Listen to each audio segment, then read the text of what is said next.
श्री सद्गुरु महाराज की जय। नमो नमो सद्गुरु नमो जासम को नयान परम पुरुष होते अधिक गावे संत सुजान। श्री सद्गुरु महाराज की जय। परमाराध्य सद्गुरु महाराज गुरुदेव महर्षि संत सेवी परमहंस जी महाराज इस साधना शिविर में उपस्थित साधक वृंद, पूज्य महात्मा गण, उपस्थित सत्संग प्रेमी महान भावों, माता एवं बहनों, यह साधना शिविर का जो काल बीता 26 दिसंबर 2022 से लेकर के 31 दिसंबर 2022 आज है, जो पूर्व काल में हम लोग सत्संग कर रहे हैं। अपराह्न काल में इस यज्ञ की पूर्णाहुति होगी, समाप्ति होगी। तो हम लोग यह जो सत्संग की साधना में हम लोग सम्मिलित हुए, ये सौभाग्य का समय रहा, क्योंकि जब द्रवहि दीन दयाल राघव तब साधु संगति पाइए, जब साधु संगति पाइए तब जे दरस परस समागमादिक पाप राशि नसाइए।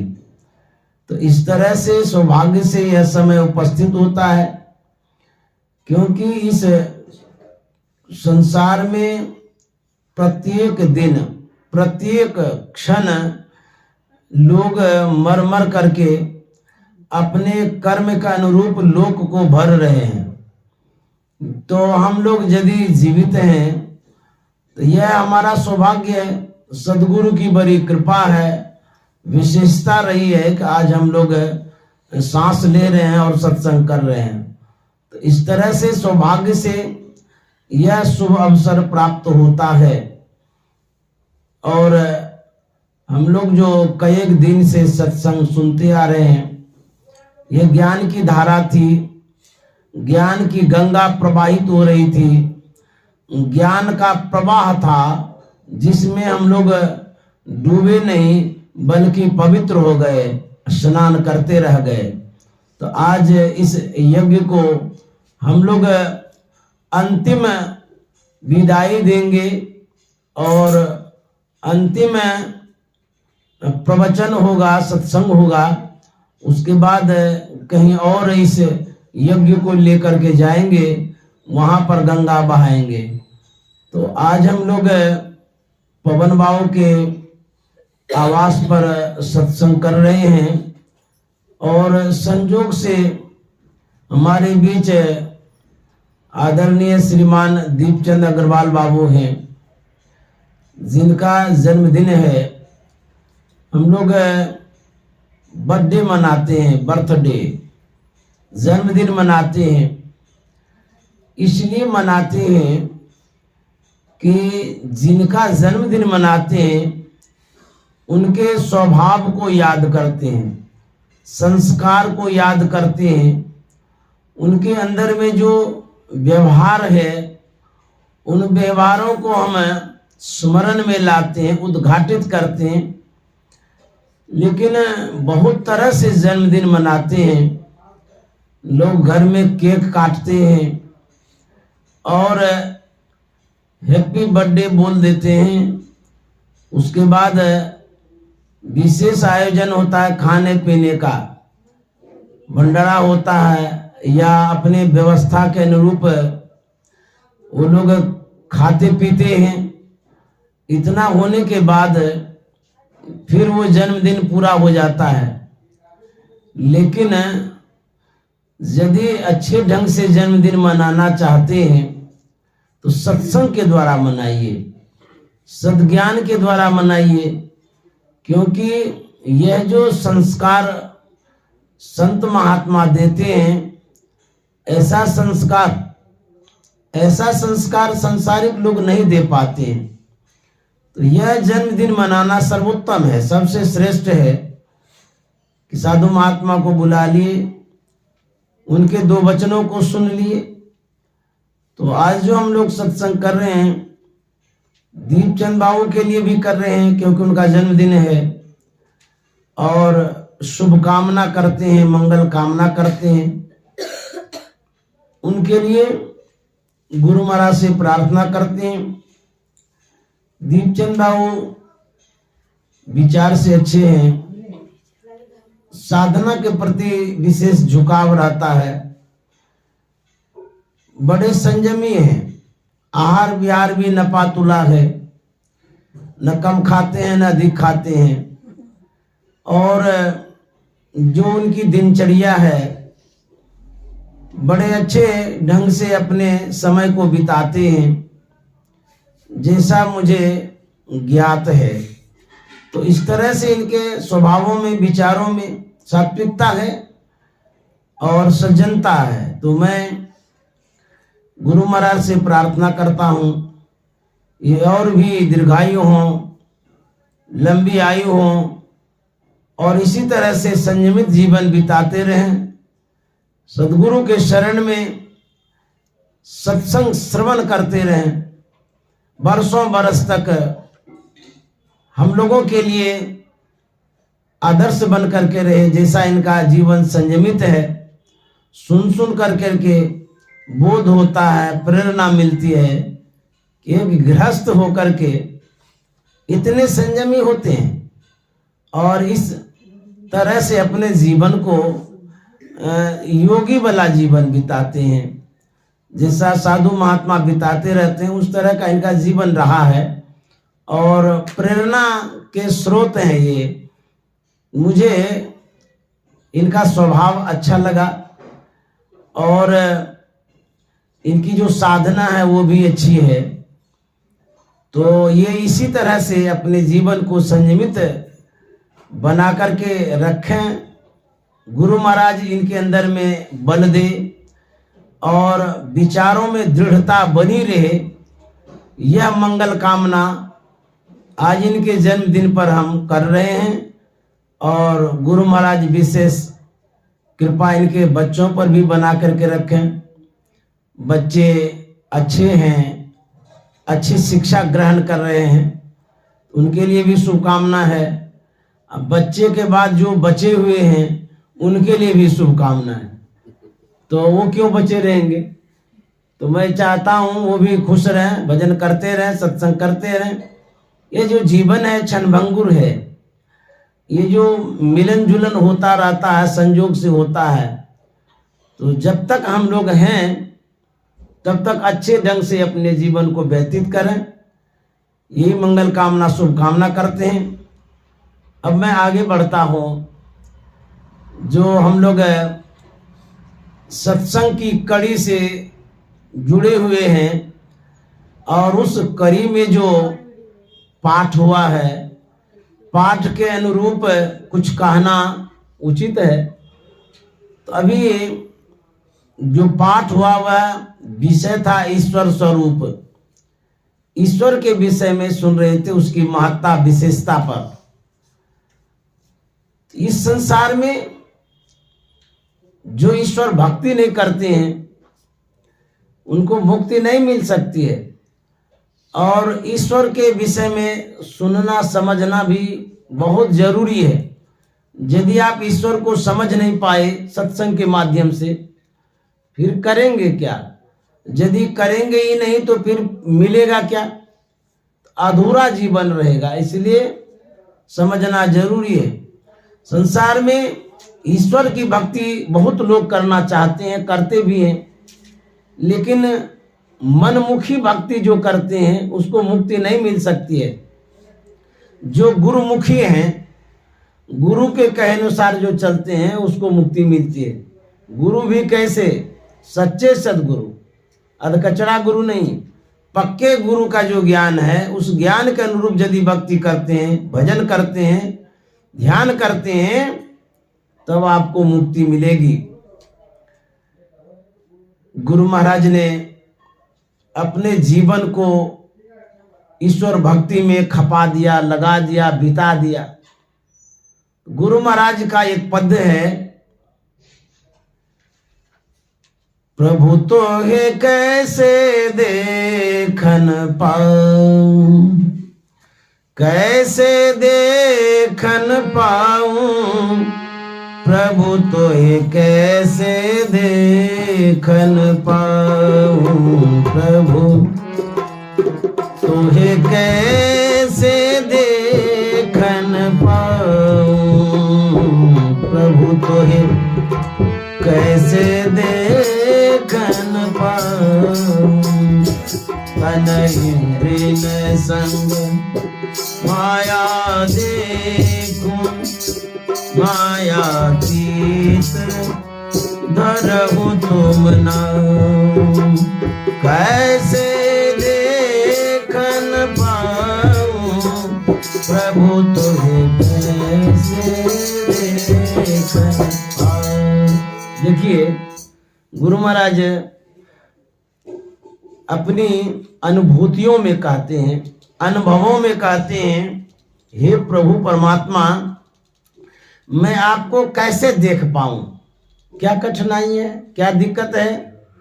तन इंद्रिय संग माया देखो, माया तीत धरहु तुम नाम, तन इंद्रिय संग माया देखो, माया तीत धरहु तुम। गुरु महाराज कहते हैं कठिनाइयां यही है कि इस शरीर के साथ हम हैं, शरीर में हम हैं, तन इंद्रिय संग, इस शरीर के साथ जो संग है वो माया का संग है। कहते तन इंद्रिय संग माया देखो, हम माया को ही देखते हैं। माया किसे कहते हैं? गो गोचर जह लगे मन जाई, सो सब माया जानो भाई। जहां तक हम देख पाते हैं, सुन पाते हैं, सब माया है। कान से जो सुनते हैं माया है, इस स्थूल नेत्र से जो देखते हैं माया है।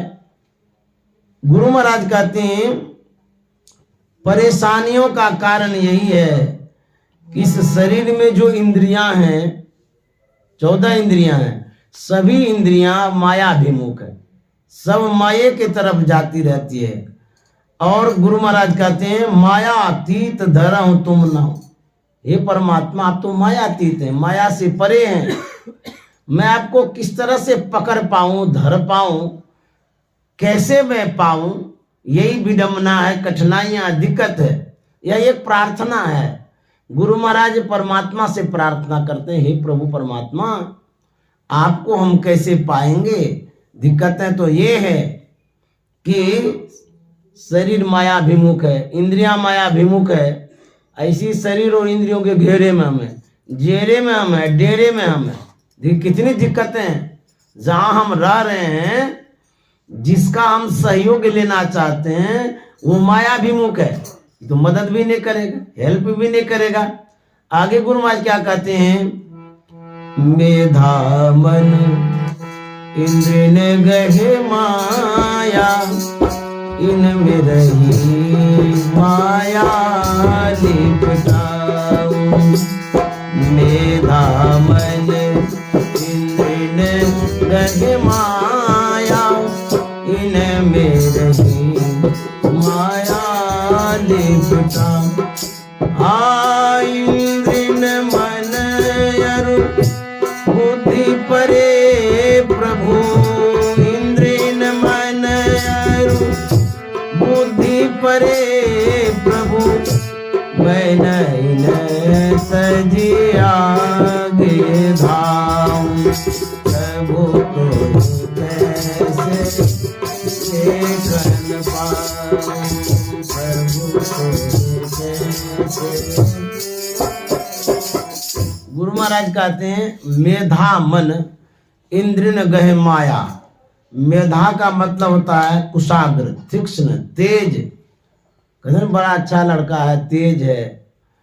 तो जितनी इंद्रियां हैं उन सभी इंद्रियों में जो मन है, मन बड़ा तेज है।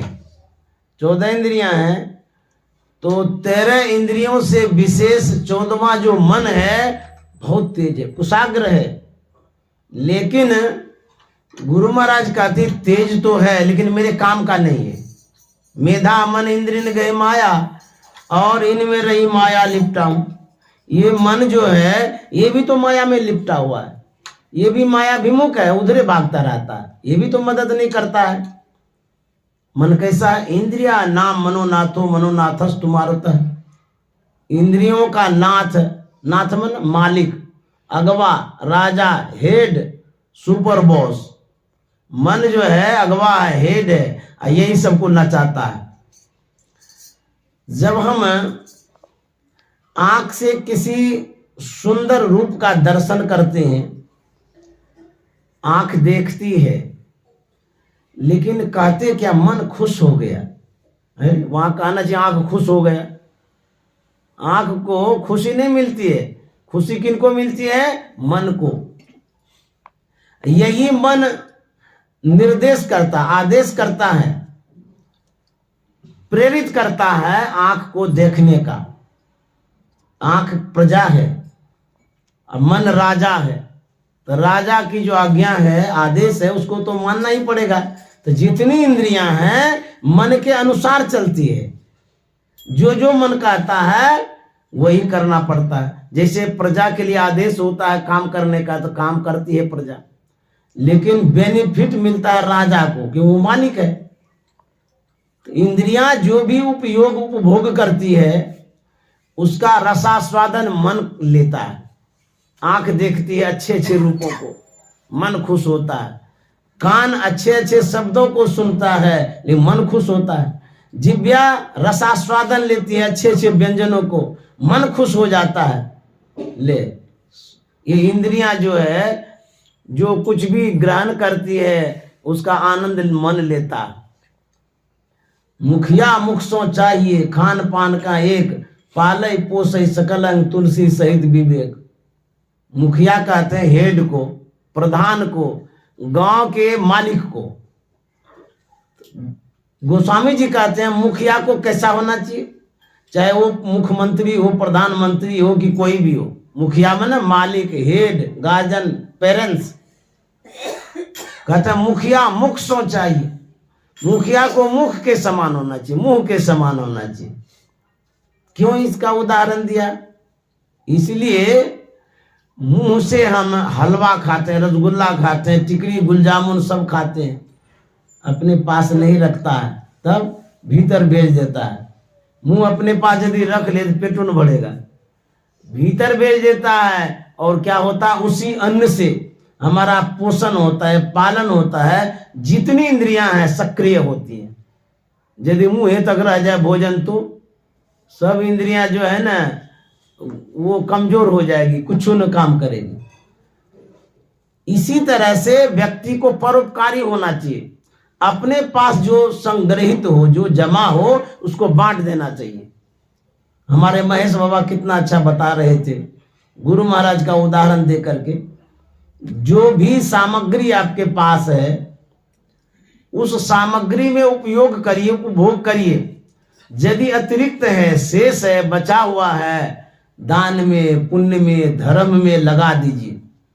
यह जो मुंह है यही करता है, भोजन ग्रहण करता है लेकिन भीतर भेज देता है। तो मन जो है ये अगवा है, हेड है, ये सभी इंद्रियों को इंडिकेट करता है, आदेश करता है कि तुम इस तरह से रूप देखो, शब्द देखो, पंच विषयों को ग्रहण करो, लेकिन उसका आनंद मन उठाता है।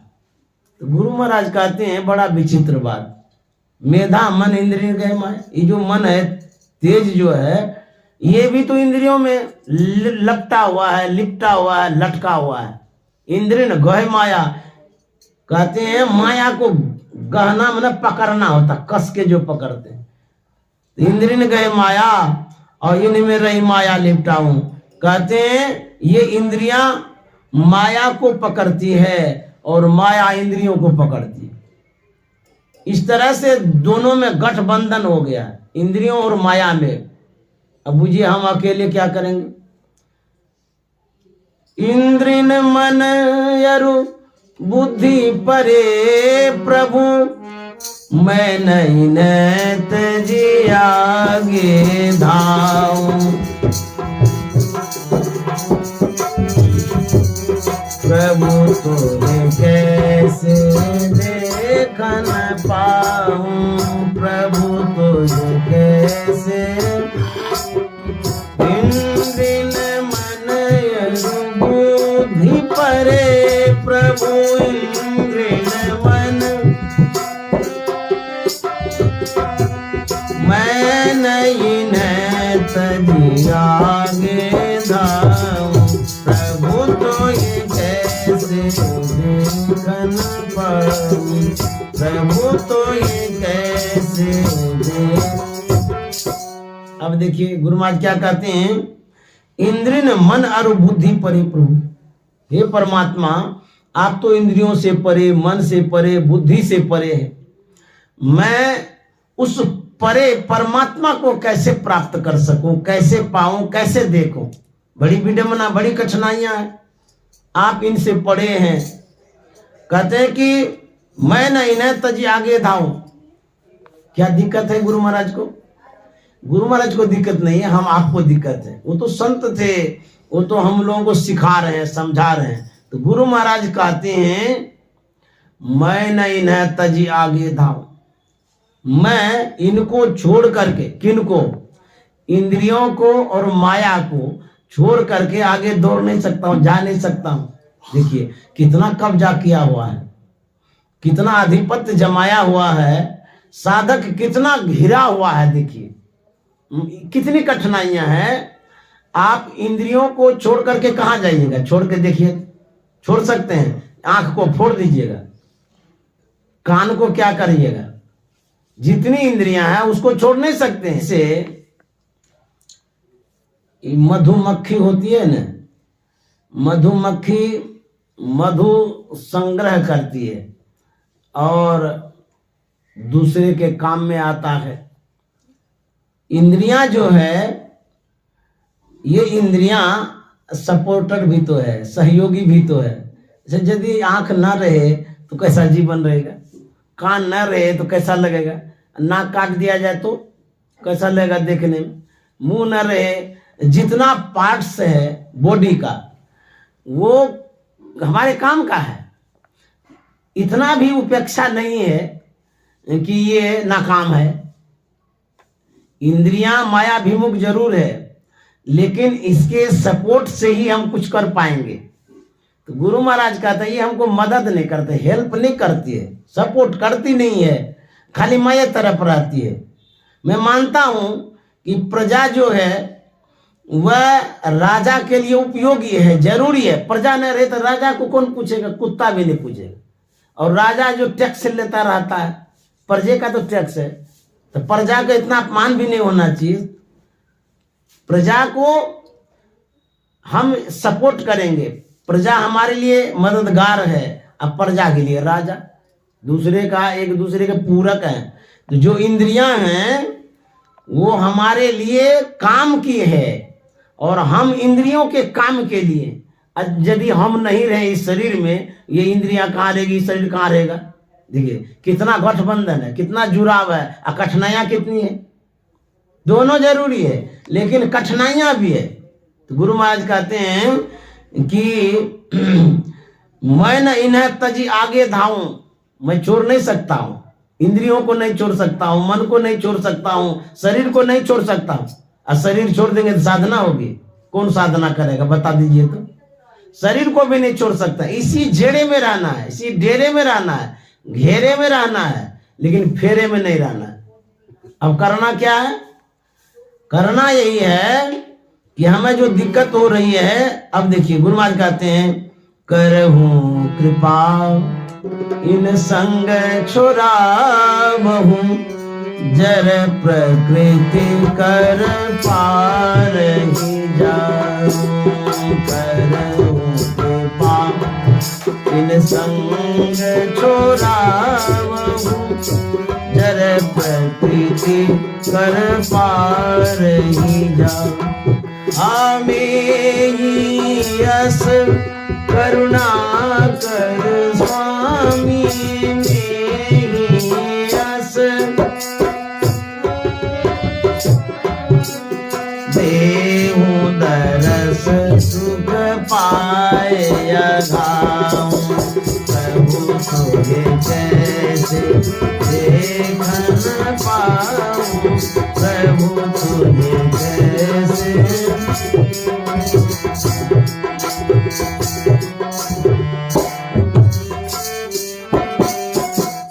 जब व्यक्ति किंग कर्तव्य विमूढ़ हो जाता है, आगे कुआं पीछे खाई जब होता है, उस समय क्या करना चाहिए? उस समय एक उपाय है। यदि आपकी बुद्धि काम नहीं करती हो, आपको समझ में नहीं आता है, घिर जाते हैं, बहुत टेंशन हो जाता है, एक उपाय है। कोई उपाय यदि नहीं है तो एक उपाय है भजन करना, प्रभु को याद करना। जैसा गुरु महाराज कह रहे हैं, गुरु महाराज क्या कहते हैं? करहूं कृपा इन संग छोड़ाऊं। प्रार्थना कर रहे हैं, हे परमात्मा कृपा कर दीजिए, और ये जो संग इंद्रियों और माया का है इसका छोड़ा दीजिए। कहते हैं करहूं कृपा इन संग छोड़ाऊं, जड़ प्रकृति कर पारे जाऊं। दो प्रकृतियां, जड़ और चेतन। कहते इन प्रकृतियों से हमको पार लगा दीजिए, पार कर दीजिए। मैं ही यश करुणा कर स्वामी, देहु दरस सुख पाएगा। गुरु महाराज कहते हैं हे करुणा के सागर, कृपा के सागर परमात्मा प्रभु, आप हमें दर्शन दीजिए, आपके दर्शन से हम आघा जाएंगे। जब किडनैप होता है कोई व्यक्ति, तो जो पकड़ करके ले जाता है वो जैसा जैसा कहता वैसा ही करना होता है। जब हम कैद हो जाते हैं, जेल चले जाते हैं, वहां पर मिलन कैसे होता है, भेंट कैसे होती है? खिड़की के पास हमारे मिलने वाले व्यक्ति आते हैं, उधर कैदी है, इधर परिवार वाले हैं, मिलने वाले हैं, दोनों वहां जाकर के मिलते हैं, बातचीत होती है। जो कैद है, जेल में है, वो निकल नहीं सकता है। क्यों? अपराधी है, दंड दिया गया है उनको, समय पर निकलेगा, लेकिन चाह के नहीं निकल सकता है कि हमारा मन है अभी निकल जाएंगे, नहीं निकल सकता। अब देखिए, गुरु महाराज के भावों को मैं अपने भावों से बोल रहा हूं। जेल में कैदी है, वो निकल नहीं सकता है, लेकिन कैदी के पास कोई भी मिलने तो आ सकता है। गुरु महाराज कह रहे हैं कि हे परमात्मा, हम शरीर और संसार रूपी जेल में हैं, हम तो आप तक नहीं जा सकते हैं। क्यों? ये जो इंद्रियां हमको घेर कर रखी है, माया घेर के रखी है, इनके बस में हम हैं, हम किडनैप हो गए हैं, हम नहीं निकल सकते हैं। ये जो कहता वही करना होता है। लेकिन आप तो सामर्थ्यवान हैं, आप सक्षम हैं, आपके ऊपर कोई बंधन तो नहीं है। हम बंधन में हैं, हे परमात्मा आप तो बंधन से मुक्त हैं, स्वच्छंद हैं, आप कहीं भी जा सकते हैं। ऐसा करिए, आप हम तक आ जाइए। हम तो नहीं जा सकते हैं, लेकिन आप तो आ सकते हैं। आप हमारे पास आकर के दर्शन दीजिए, इसी में मेरा पार हो जाएगा। देखिए, गुरु महाराज कहते हैं हम नहीं जा सकते हैं, लेकिन आप तो आ सकते हैं, तो आप भी आ जाइए। प्रेम सखी तुम करो विचार, बोहरी नाना यही संसार, प्रेम खेलनमा यही स्वभाव, और तू चलिए आपकी मुँह बुला। बात तो ये की है, आपसे हम प्रेम करते हैं, आप ही चले आइए। हमको जाने में कठिनाई है, लक्ष्मण रेखा है, घर में रुकावट है, आप तो आ सकते हैं। तो वही गुरु महाराज कहते हैं प्रभु तो ये कैसे देखन पाऊं, करहूं कृपा इन संग छुड़ावहूं, जर प्रकृति कर पार ही जाऊं। लेहि यस करुणा कर स्वामी, देहु दरस सुख पाए अघाऊं। प्रभु तोहे कैसे देखन पाऊं, प्रभु तोहे कैसे परम प्रभु परमात्मा से प्रार्थना करनी चाहिए। कभी कभी हमारे जो मानने वाले हैं, जानने वाले हैं, वो अपनी दुखरा सुनाते हैं, अपनी व्यथा को बताते हैं, इस तरह की कठिनाइयां हैं, मैं क्या करूं। तो मैं उनको कहता हूं कि दो काम करिए। कोई भी कठिनाइयां है, एक तो प्रार्थना और दूसरा प्रयास। यदि आप दो करते हैं, प्रार्थना और प्रयास, उसके बाद आपको जो परमात्मा की कृपा है, सदगुरु की कृपा है, तीसरे नंबर में मिल जाएगी। और होता है ऐसा। तो प्रार्थना और प्रयास दोनों जरूरी है। जब हम दिक्कतों में घिरते हैं, कठिनाइयों में घिरते हैं, तो प्रार्थना काम आता है। गुरुदेव महर्षि संत सेवी जी महाराज एक कथा कहा करते थे कि देखिए कितनी कठिनाइयों से प्रार्थना करने वाले उबर जाते हैं। इन कथाओं में ये बातें हैं। एक चिड़िया थी, वह गर्मी से बचने के लिए एक गाछ पर जाती है। बैठने ही वाली थी, किसी बाज की नजर पड़ जाती है और वह चिड़िया देख लेती है बाज को। वह बाज पीछा पड़ गया था, तो बैठ तो गई, छिप तो गई, लेकिन बाज ऊपर में मंडराने लगा, इसको पकड़ करके खा जाएंगे। वह बेचारी बैठी हुई थी, नीचे जब नजर जाती है तो देखते एक शिकारी है। शिकारी ने जब चिड़िया को देखा, उसके मन में हुआ कि यहीं से बाण चला के मार देंगे इसको, निशाना लगाने लगा। अब देखिए, ऊपर में दुश्मन, नीचे में दुश्मन, अब कैसे बचेंगे, बड़ा मुश्किल है। तो उस समय होता क्या है, चिड़िया के मन में होता है कि अब मैं जाऊं कहां, अब क्या करूं। तो उस समय उसको कुछ सूझता नहीं, वो प्रार्थना करती है, परमात्मा से प्रार्थना करती है कि हे हरि, हे परमात्मा, आप हमारी रक्षा कर सकते हैं, बचा सकते हैं।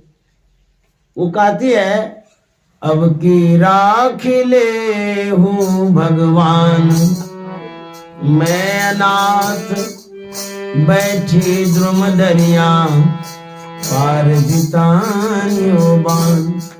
हे भगवान, अब की बार रख लीजिए, लाज बचा लीजिए, क्योंकि ऊपर में बाज मंडरा रहा है, नीचे में शिकारी बांध तान दिया है। उनके पास कुछ था नहीं उपाय, तो वो कहती है, मैं अनाथ बैठी द्रुम दरिया, पार दितानियो बान, अब की राख ले हूं भगवान। ताके डर निकसन चाहत है, मैं डर से भागना चाहती हूँ, बचने के ख्याल से। हुआ क्या है, ताके डर निकसन चाहत है, ऊपर उड़त सचान, बाज उड़ रहा है ऊपर में बाज, और दुहु भांति दुख भयो कृपा निधि, दुहु भांति दुख भयो कृपा निधि, कौन उबारे प्राण, अब की राख ले हो भगवान। कहते हैं, हे भगवान, अब क्या होगा, अब बड़ा मुश्किल है, जीना मुश्किल है। जब प्रार्थना करते हैं तो परमात्मा सुनते हैं। यदि परमात्मा नहीं सुनते तो लोग प्रार्थना करते ही क्यों। हाँ, किसी की प्रार्थना देर से सुनी जाती है, किसी की जल्दी सुनी जाती है, किसी की प्रार्थना कारगर होती है, किसी की प्रार्थना कमजोर होती है। कहेंगे ऐसा कैसे कहते हैं। एक ट्रेन है जिस पर आप यात्रा कर रहे हैं, मान लिया जाए आपको जाना है कलकत्ता, आप दिल्ली जाने वाली ट्रेन में बैठ करके प्रार्थना कर रहे हैं, भगवान हमको सकुशल कलकत्ता पहुंचा दीजिए, कभी नहीं पहुंचाएंगे। क्यों? आप विपरीत ट्रेन में बैठे हैं।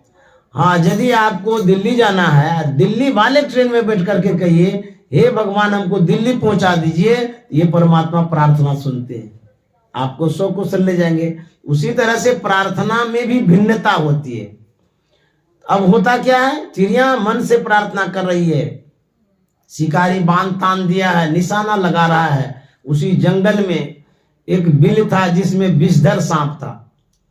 वह प्रभु प्रेरणा से प्रेरित होता है, उस बिल से निकलता है, बिल से निकल करके सीधे शिकारी के पास जाता है, उसके पैर में काट खाता है, सांप भाग गया। जब हम मन को किसी उद्देश्य में एकाग्र करते हैं, किसी लक्ष्य में लगाते हैं, तो हमारी जो चेतना है वो सिमट जाती है। जो हम काम करते हैं चेतना से, वो एक लक्ष्य पर लग जाती है, तो पूरे बॉडी में जो चेतन धारा है उसका सिमटाव हो जाता है। और जब सिमटाव होता है तो चेतन धारा नहीं रहने के कारण शरीर जड़वत हो जाता है। निशाना लगा रहा था ना चिड़िया पर, तो ख्याल उनका केंद्रित हो गया था निशाना पर। तो इधर पैर में क्या हो रहा नहीं और उसको कोई पता ही नहीं है। सांप तो काट लिया, वो एकाग्र मन से उधर चिड़िया पर निशाना लगा रहा था। विष चढ़ता है, निशाना तो लगा ही रहा था, विष चढ़ने के कारण शरीर में कंपन्नता आ जाती, हिलडोल हो जाता है। हिलडोल होने के कारण निशाना में चूक होता है, बाण छूटता है। निशाना में चूक होने के कारण सीधे जाकर के बाज को लगता है। बाण लगने से ऊपर में बाज मर गया, सांप काटने से शिकारी मर गया, बीच में चिड़िया बच गई।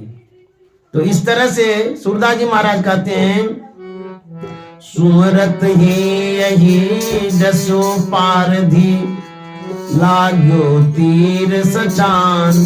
सूरदास गुण कर लग बरनो, सूरदास गुण कर लग बरनो। जय जय कृपा निधान, अब की राखी ले भगवान, अब की राखी ले भगवान। मैं कोई कलाकार नहीं हूँ, मेरा जो ताना बाना है कहाँ से कहाँ जाएगा कोई पता नहीं लगता है। कौन सुर कौन ताल लगेगा ये भी पता नहीं है। बजाने वाला अपना बजाते रहते हैं, हम गाते रहते हैं। अब कौन आवाज कहाँ लगेगा ये हमको था पता नहीं है। हम अपना गाते रहते हैं और लोग कहते हैं बड़ा अच्छा गाते हैं। अब क्या गाते हैं, जैसे तैसे गा लेते हैं, पता नहीं क्यों गा पाते हैं, ये भी मुझे पता नहीं।